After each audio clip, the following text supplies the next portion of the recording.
Now, one of the problems that I see in marketing and advertising today is that the messages are too explicit. They're too easy for the viewer or the consumer to decipher. I'm thinking that the messages need to be actually more implicit. That is, that we need to get messages across to the consumer so that, okay, they're going to be aware, right, that they're being sold something. There's no getting around that. There's no getting around the fact that we're marketing to people.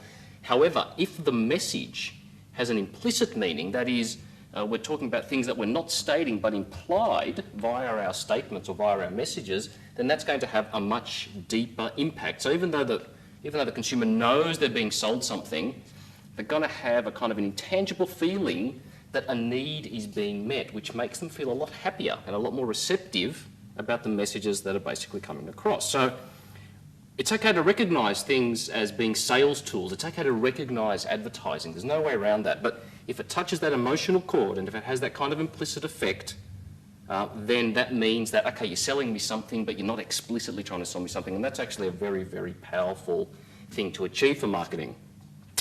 So what we're really saying is that what you don't say, right, or what you don't say, or what you imply, not what you say explicitly, is actually more important to the viewer and to the actual consumer. And this is actually a paradox. It's a real paradox to say that. But as you'll see in the course of what we're going to talk about today is that marketing and advertising and consumers are full of these paradoxes, and understanding these paradoxes is actually going to be something very, very important for today. Yeah.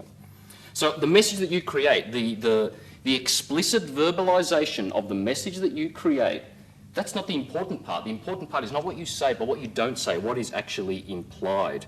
And this is basically where this whole theory of binary comes from, the 0 and the 1. The 0 can't exist without the 1 can't exist without the 0. What you don't say or what you imply cannot exist unless you actually get a message across and you actually say something. What we're saying is nothing more than an excuse to actually imply something.